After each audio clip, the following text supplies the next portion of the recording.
queimado. Os utensílios sagrados não estavam mais lá. Haviam se passado 70 anos. Olha lá. Apenas os jovens, como Daniel e seus amigos, já estavam idosos nesse tempo, com aproximadamente 80 e poucos anos. Uma outra parte nascendo dentro do cativeiro, ou então naquela cidade de ruínas. Havia 800 mil judeus na Babilônia e somente 50 mil judeus foram movidos ou tiveram sensibilidade de voltar. Olha lá. Porque era muito mais seguro e confortável ficar na Babilônia do que voltar e se preocupar com o testemunho de Deus. Não era melhor dizer assim, que Deus se responsabilize pelo seu testemunho. Nós não somos culpados de estarmos na Babilônia, nós não somos culpados pelo pecado que nos trouxe até aqui, ou trouxe os nossos pais até aqui, nós não temos culpa nenhuma. Não seria mais fácil? Talvez 750 mil pessoas pensaram assim, 50 mil não. Vamos voltar. Era uma viagem longa, muito longa. Olha só, olha Era o uma viagem tempo. de muitos meses. Muitos meses de viagem. E quando eles chegaram lá, Zorobabel e Josué, eles viram a tragédia. Então eles começaram a restauração da casa de Deus. Começaram com o altar. Começaram com o altar. O altar fala da cruz. O altar estava ali no átrio. Quando você entrava, vamos pensar no tabernáculo. Fica mais fácil para vocês compreenderem. Quando você entrava pelo primeiro portão, você entrava no átrio, naquele pátio, em frente à primeira porta para entrar no lugar santo. Aí você olhava, à esquerda estava o altar do sacrifício, uma figura da cruz, daquele que morreu fora da porta. Uma figura da cruz. Porque a cruz, aí sim. Figura da cruz que viria depois desse tempo que ele está contando a história, né? Das profecias da morte de Cristo na cruz. E tudo isso tem um valor espiritual real para os dias de hoje. Agora, precisamos estudar para entender, né? A gente estuda já há mais de 15 anos. E toda hora a gente, por revelação do Espírito Santo, acaba tendo a compreensão. Então, estudar não é um estudo intelectual. Primeiro, parte do coração.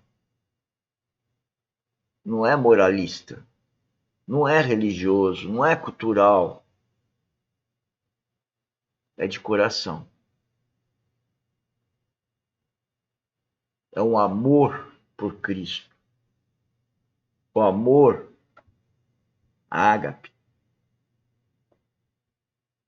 E é espiritual, senhores.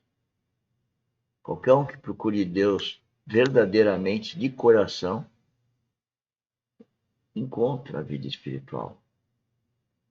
E aí começa a compreender, por revelação, o que falam esses preletores que a gente estuda. Já são mais do que 10 preletores. Nos mostra o quanto ela é central. É disso que nós estamos estudando nos domingos. E agora, nossos irmãos falaram desse assunto com tanta propriedade para nós. Então, quando eles começam a restauração da casa, aí entramos aqui nesse capítulo, os samaritanos. Esse capítulo 4, ele também é dividido em algumas partes. E eu quero fazer uma leitura dentro de uma exposição. Vamos bem devagar. Então, o que acontece aqui? Vocês vão ver a oposição. O que atrapalha o mover de Deus? Irmãos, escutaram? O que atrapalha o mover de Deus? Então, daí qualquer um podia pensar, ele está dizendo que então Deus move através do Espírito Santo. Hoje está movendo todo o universo, todos os seres humanos, principalmente os filhos dele, os novos nascidos. Assim como moveu Jesus Cristo quando passou aqui como homem. perguntasse para cada pessoa, olhos nos olhos, você é contra Deus fazer um avivamento nesses últimos dias? Eu creio que todos diriam. Cada pessoa, com certeza, iria responder, irmão, é o que eu mais quero. Aqueles que não estão acostumados ao avivamento é um crescimento da vida espiritual, que é o nosso objetivo aqui. A Academia Dynamis faz parte desse processo do reino de Deus em alavancar, em avivar a vida espiritual. Porque a vida espiritual é em Cristo, é Cristo em nós, Ele é o cabeça, nós somos a casa, nós somos onde Ele pode resplandecer.